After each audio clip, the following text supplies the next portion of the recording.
Hello കൂട്ടുകാരെ, PYQ സീരീസിലെ ഇന്നത്തെ ക്വസ്റ്റ്യൻ.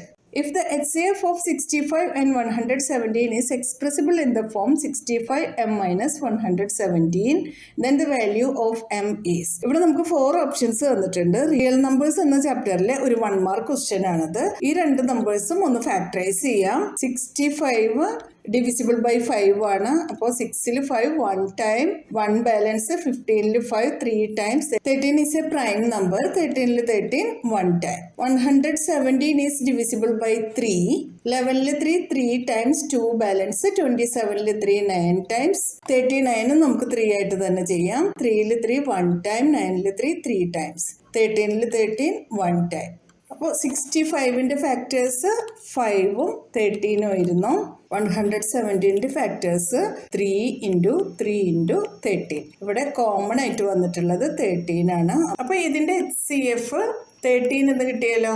പക്ഷെ നമുക്ക് ക്വസ്റ്റ്യനിൽ HCF 65m മൈനസ് 117 എന്ന് തന്നിട്ടുണ്ട് അല്ലേ. അപ്പോൾ ഇത് രണ്ടും കൂടെ ഒന്ന് ഇക്വേറ്റ് ചെയ്യാലോ. 65m minus 117 equals to 13.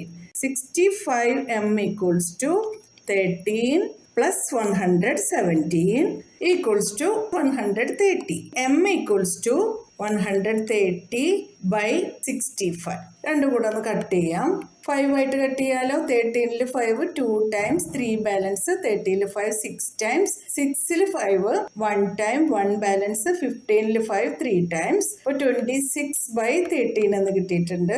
26ൽ 13 2 times, 13ൽ 13 1 ടൈം. 2 എന്നാണ് ആൻസർ കിട്ടിയത്. m equals to 2. Option B ആണ് നമ്മുടെ ആൻസർ. മനസ്സിലായല്ലോ.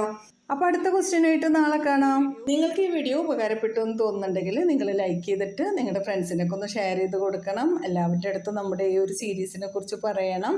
പിന്നെ സബ്സ്ക്രൈബ് ചെയ്യാതെ കാണുന്നവരൊന്ന് സബ്സ്ക്രൈബ് ചെയ്ത് സപ്പോർട്ട് ചെയ്യണേ. എന്നാൽ ശരി കൂട്ടുകാരെ, താങ്ക് യു, ബൈ ബൈ.